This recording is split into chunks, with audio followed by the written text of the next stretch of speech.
Hello, everybody. Welcome back to the Painted Arrow Podcast. This is episode 2 of the Moment series, and that is basically a week of us trying to get it done in the state of Michigan on our home farms, properties that we have permission on. And currently, I don't have a tag filled. I got one filled on a 9-point. You get one filled on a 9-point. Have you told that story on here?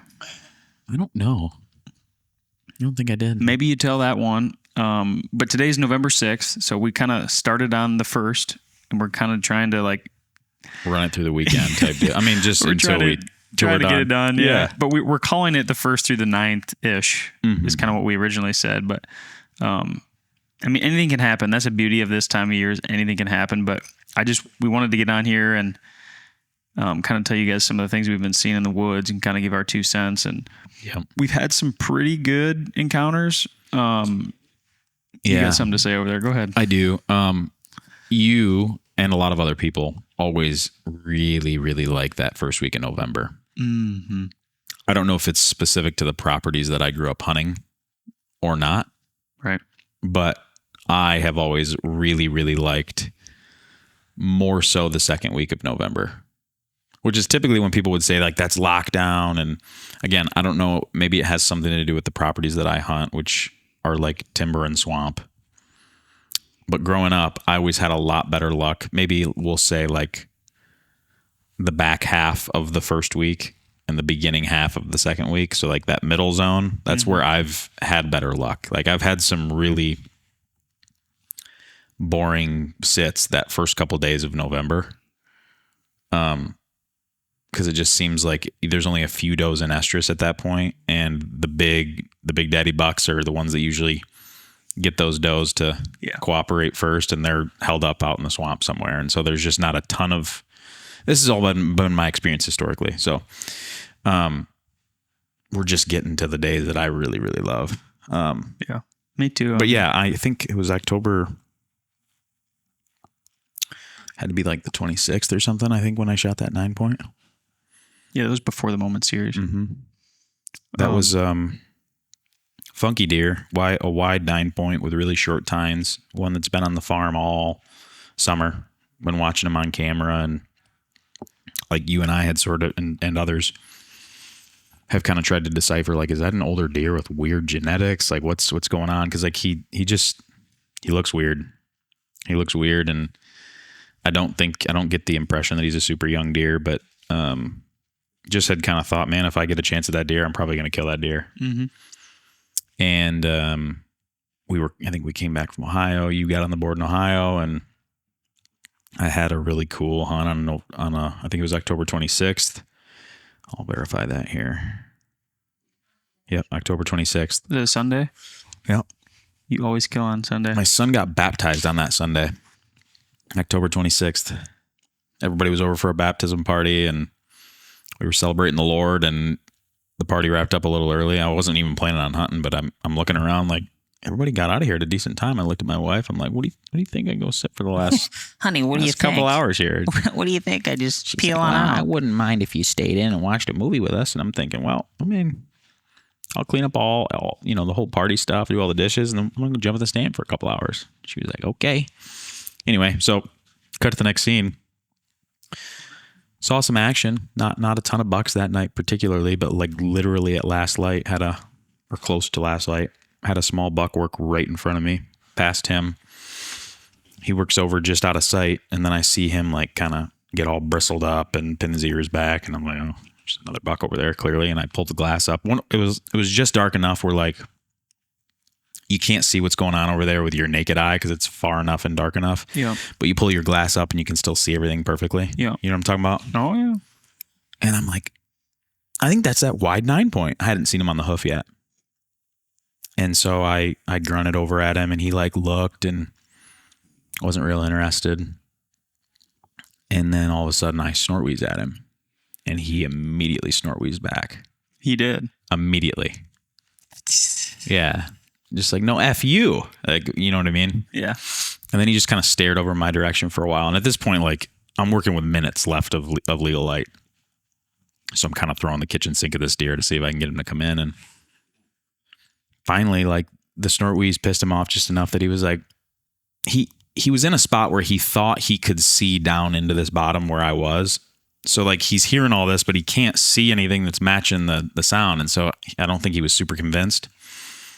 But I think I just confused him just enough, and it was getting just dark enough that he was like, maybe I better go over there and just make sure. But he didn't just turn and come straight to my tree. He totally J-hooked, tried to grab a piece of the wind, and then just kind of came down towards me. Got to like 22 yards. Classic thing that happens to Dev. He looks right up. I'm in a big double stand with not a lot of cover. Looks right up and was like, what in the heck is that? And I put it right at the base of his neck and shot all the way through this deer. Took out just everything. Yeah, and he went 40 yards maybe. The cool thing about this, because I got to come over and help you track it.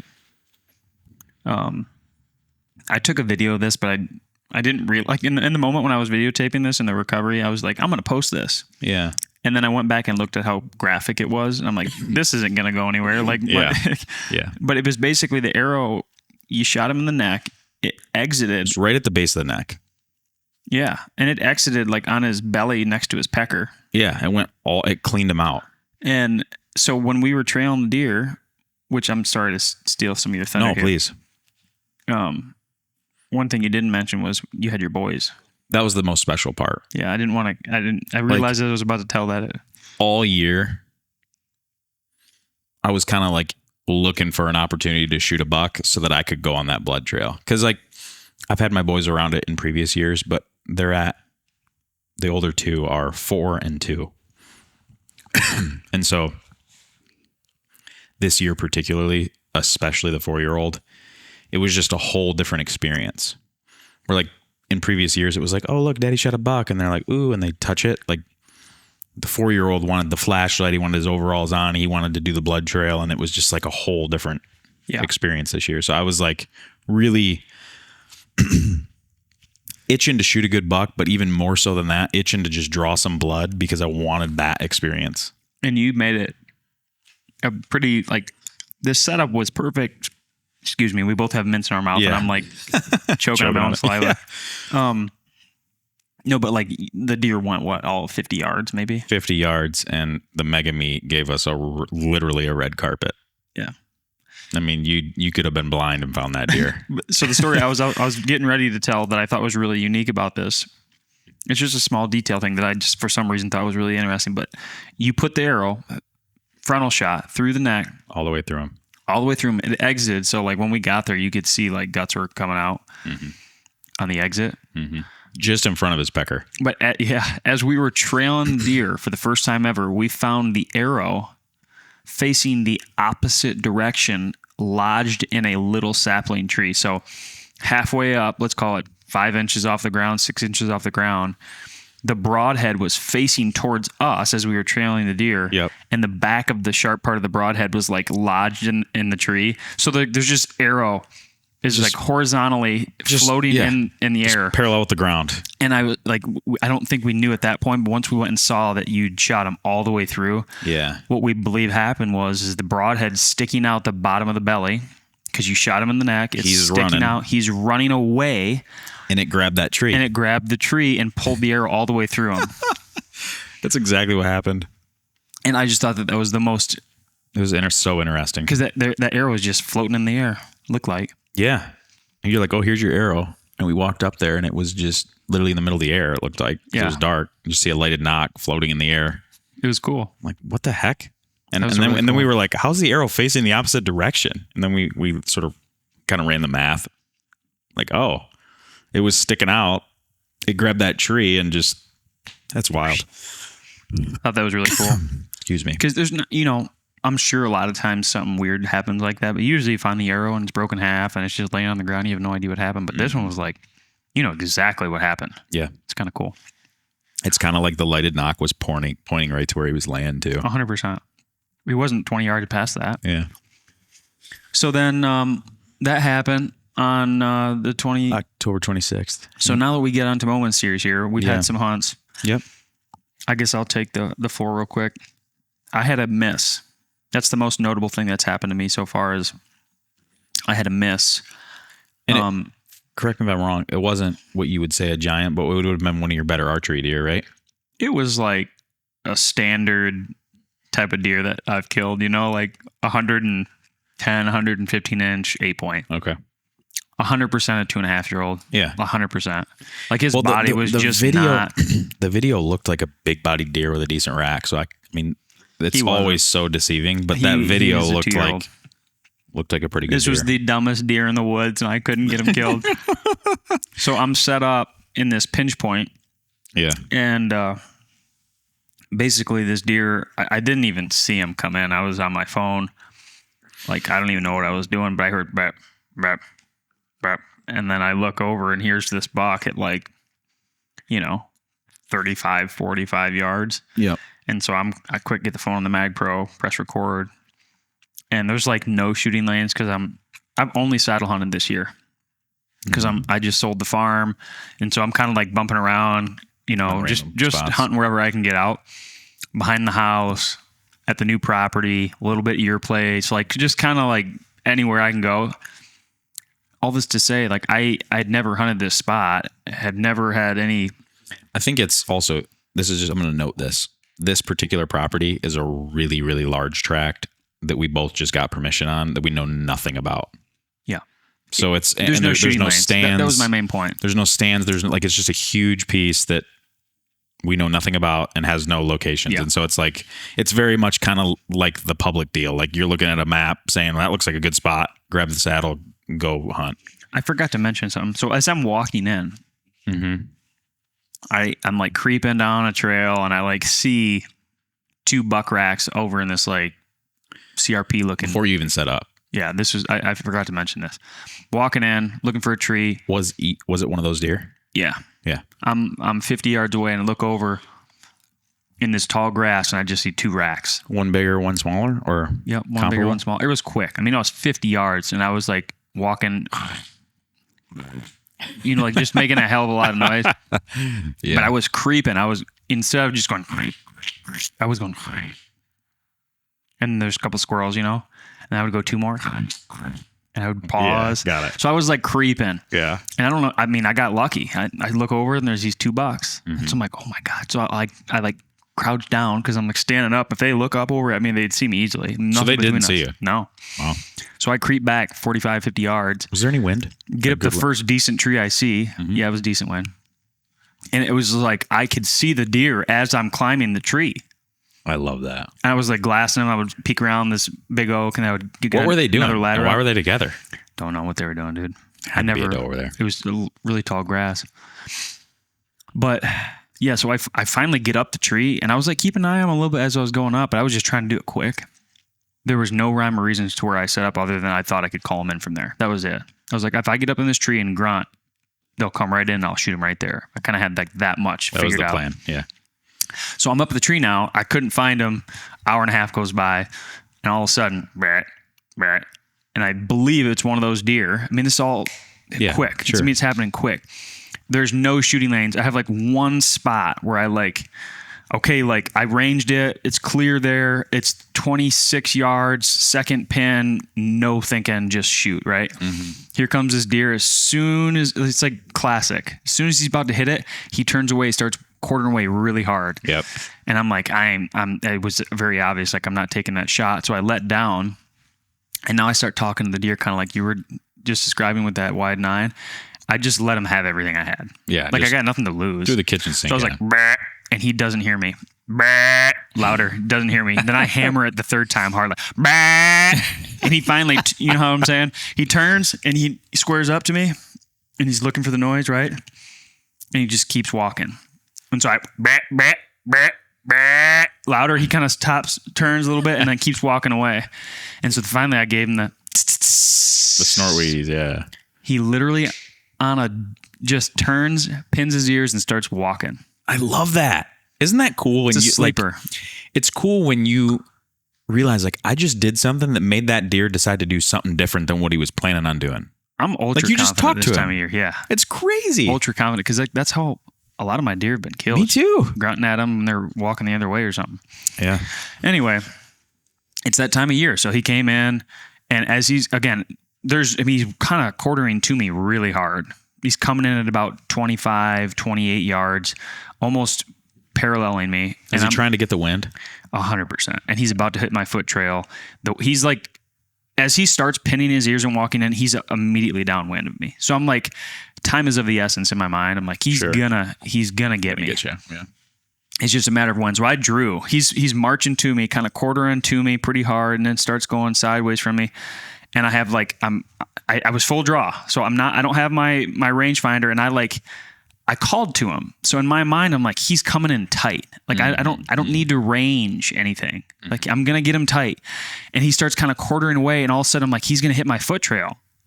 He's going to hit my wind like any second. And so I'm like, kind of like in my mind rushing it. I'm like, oh God, I got to get an arrow because he's going to get me. Yeah. 100%. So there's this clearing. I was waiting for him. Timed it perfectly. He walks right behind the tree, takes another step. He's in that little pocket where I can get the arrow in. And literally, I mean, I'm sitting there, and the video was a pretty good 1, 2, 3, 4 seconds where I'm like literally looking at my pin like 25. In my mind, I was like, there's no way this deer is past 28 yards. No chance. Like, he's got to be within 28 yards. So I literally held 25-yard pin, and I shoot. This deer doesn't duck, doesn't do anything, just stands. Sails right under him. And just sails right below his stomach. Yeah. And I was just like, I wasn't even mad. I was just like, okay, well. Dang it. I just misjudged it. Like, you know, sometimes you shoot and you get like really, like I've been there where you get basket, mental case, and you just like, you're rattled. You can't have this psyche clear because you just messed up. Mm-hmm. But I was just like, oh man, he must have been further. And I quickly was like trying to grab another arrow, but I was saddle hunting. So it's completely rolled around the tree all the way to my strong side. Oh, okay. So my hip is on the quiver that's hanging on like a little peg on the tree. Yeah. So I'm like trying to turn real quick and pull another arrow. This deer starts walking closer. The dumbest deer. He's walking my foot trail. He's smelling my foot trail, walking right up to the tree. And so I couldn't get the arrow out because I'm pinned up against the tree. You didn't tell me this part. I pull the arrow down, and the broadhead comes loose. Like, and so you heard that? No, but I get the whole thing knocked. I get drawn, and as I drew, you did not tell me this. I didn't. No. As I drew for the second time, right when it goes, you know how like that little noise. Yeah. He hears that, looks up, and he's like 6 yards, right below my tree. And you've got a broadhead that's open. I got a broadhead that's open, so I'm like, if I'm going to shoot him, I'm going to do it now. So I'm literally about to squeeze, and he pinwheels, sees me, and runs. Goodness. So that kind of hurt. I'll have to show you this video. Actually, maybe we should do it right now because this is the power of the Mag Pro, people. Because, I mean, you showed me the video. I don't think I showed you the full one, though. You didn't. I'll just quickly get it to the point where I miss, and then you had it rolling when he came back in too. Oh yeah, I had the whole encounter was on film. Okay, I want to see when he comes back in, so I can actually see what type of deer this is. Okay, so I'm literally just now getting the arrow. The second one. This is the second one. That's so crazy that you shot him, hear it? Missed, hear it loose. Oh yeah, it's rattling. So he's right there.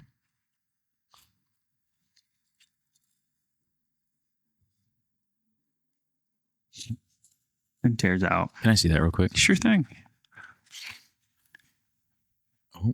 It was a great film. If you sat there and watched the whole 7 minutes, it's like it's very entertaining the whole time. Because for some reason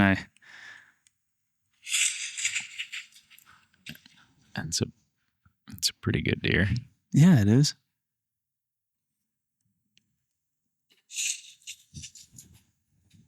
Really nice deer. Yeah, that's not. I don't think that's 100-inch 8-point. It wasn't that big. Okay. His body wasn't that big. Okay. He was tall, but he was just like your standard. It's a nice deer. It was. It was a nice deer. I would have shot at him too.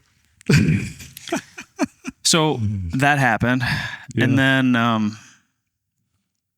think I'm done. I think my storytelling is done. Yeah, I mean, if we're like just reporting on what we're seeing in the woods per moment series post November 1. I had one really crazy sit. I walked out into, one of my money spots out in the middle of a swamp. I think this must have been like November 2nd that I did this. Yeah. And I saw just bucks everywhere. I mean, bucks as big as Buicks. I mean, I might have actually seen 60 deer, and probably 20 plus of them were bucks. But you got to understand, like, I'm sitting in a spot on my property where I can see a really long way on a lot of other properties through this huge, enormous swamp system. So like a lot of the deer I was seeing weren't anywhere near me, but it was just like I got to observe a lot of deer movement, and there was just a lot of deer out. It was kind of cool. Got me all fired up. There was a huge buck that... Tell that story, I think, because it'll tie into our hunt. Yeah. So there was a huge buck that, like a really big, massy 10-point that ended up he was on the other side of the creek from me. I was kind of backed up to a creek, and he was on the other side of the creek, but he just comes... I had done a rattling sequence, and he comes running basically right to the creek, grunting. And to me, it sort of looked like he was trying to figure out like where the sound came from and how he can get across this creek. He ends up tearing up into some thick stuff on the other side of the creek, never crossed. But my thought was, I know there's a crossing farther up that direction, so I'm thinking maybe he's going to go up and cross, get to the side of the creek, and come down this way to check it out. Like maybe that's actually what he's doing. That never happened. Cut to the next scene. I tell you I had a crazy good hunt with a lot of deer action, and we're like, let's go back to that same spot tomorrow. We have the same wind, much higher wind, but same direction. Mm-hmm. It's money for that spot, so let's go double. Let's go both double up out of the same tree. And we go in there. For all intents and purposes, we had a pretty slow sit. I think I personally misjudged how much the wind would matter. Like it was 20 plus mile an hour winds. And in a lot of this swamp canary grass stuff, it's so loud when the deer are walking through it. I sort of have the thesis that when it's really, really, really high winds like that, they stay hunkered down until the wind dies, where they can actually hear a little bit of something when they're on the move. So we didn't see a ton of deer movement, but that big buck, we saw him again, not 50 yards from the last spot that I had seen him, and he was bedded down with a doe, tending a doe. And he was a big buck, and we watched him all night. We got to watch him breeder. Like it was an unreal encounter. So kind of a tease. Like it was a huge tease. This deer, like we talked about this, but I mean, he was untouchable. He was untouchable. And the crazy part is we were under 100 yards from that deer all night, but that to the untouchable point, like he might as well have been on a different planet. We were absolutely rattling at him. We were grunting to him, and like it was so crazy to watch because we would kind of take turns. Like you would make a call and I would watch, and I would make a call and you would watch. But like he would truly lay down or look the other way when we rattled, and it's like we're banging the antlers together, and he's 50 yards away. We know he hears us. Yeah. But if you were glassing this deer and like didn't know we were there rattling, it's like he didn't care at all. Nothing that we were there. He was with the doe, and he knew nobody could get to him, or he was not focused on anything else. That's the first time I've seen a deer breed before, breed a doe before, but like this was the first time where I'm like sitting there at 50 yards, just glued in my glass and watching the whole thing. And it's a big mature buck. Like it was insane. It was cool. It was really cool. So that happened. Really after that, it's been cold. I've cold in terms of the action, I would say. That's what I mean. Like I've seen a couple other bucks, but just like sort of slipping through or bumping a doe around. Like I haven't been in the game really on any of them. Like had a close encounter or thought that I was going to get it done on one. Yeah. Yeah. I feel like I need a little redemption tonight. So like this morning I went out, saw like actually almost nothing. It was crazy. November 6th morning, beautiful. Got in 28 degrees, frost. Like I would have thought it would have been hot. I saw a yearling at like right before I left. Like it was like almost 10 o'clock, and I saw like a yearling kind of working in bed, and I'm like, well, this is kind of a dud. So I left, and we're gearing up to go right now. We're fixing to get in a tree stand, and hopefully put something on the ground. That's right. Yeah. I'm fired up about it. I think these next handful of days are going to be because we're like every minute that goes by, more does are popping into estrus. You know what I mean? Yeah, I do. Like the action should continue to get better from here. So, we said this on the first episode of this whole series, but there's something holy about the number 7. Yeah, it's biblical. Oh yeah. Tomorrow's always been a day where I've never been like super in the game on the 7th. That's a lie. I've had missed shots on the 7th, but like every November 7th, I'm seeing big deer. Yeah. I've killed on the 6th. Today's the 6th. I haven't. I'd like to be equally yoked in that sense. Yeah. But yeah, I mean, get after it, people. This is just like, This is what dreams are made of right now. this time of year, you just got to get in the tree. It's time on stand at this point. Yeah. Like, go into your best spots, spend some time there. Spend some time where you think deer are transitioning from one spot to another. Yeah, don't overthink it. And don't overthink it. Yeah. Just get in there. I've fallen. This will be my parting thought. Like, I really like the Deercast app. I think it's like a really good tool, and I've found a lot of validity in it in a sense. But I have to remind myself that I personally think that tool is more useful / meaningful in the month of October, where like feeding patterns and that kind of stuff are still really like big drivers in deer movement. And so then you look at all the other factors that it looks at, like pressure and cold fronts and temperature. Like, I feel like that all is a better predictor of the deer movement, particularly in October. And I remind myself that in the first couple of weeks of November, there's one thing on these deer's mind, on a deer's mind, a buck's mind. And if it's 60 or it's 20, like, that's not going to change his willingness to jump up out of his bed and chase a doe, I don't think. Yeah. And so I just think this, it's to your point, don't overthink it. Just go hunt some spots where you think deer are going to be transitioning and sit there. Yeah. My closing thought is as we've watched a lot of these review videos, it's like we've gotten, I think we're lucky. Sure. Because we've gotten to see all these different scenarios, and we sit there and we talk about them, and we kind of like, we joke and we have a good time, but we also are learning a ton about like deer behavior.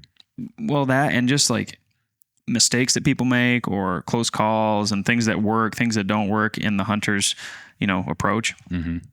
And like, I convinced myself on the deer that I missed that like, he's going to get my wind any second. Right? Like, that's, to me, I probably could have got a better shot. That deer ended up, he did. I mean, he went directly downwind, which is basically where I shot at him. Mm-hmm. But he kept going and followed my foot trail in. Mm-hmm. If I would have let him get all the way to the trail, you'd have been smoked. He could have probably, he might have just walked right to the base of my tree. Mm-hmm. You probably would have. And I just wish that looking back, I'm like, it's you always look back and wish you would have done something. I do think I made the best decision, but like, just patience usually wins ball games. Mm-hmm. Usually. Patience wins ball games. In that scenario, you never would have known because it didn't happen that way. But I'm sitting here wishing I would have just waited, because he might have just grabbed my foot trail like he did and walked right to me, which is wild. Mm-hmm. So patience wins ball games. Patience wins. Yeah. So that's my closing thought. But it's time for us to go do a little hunting, and we'll jump on here. I think we're gonna kill in the next day or two. Let's do it. Okay. Good luck, people. We'll talk to you in the next one. See ya.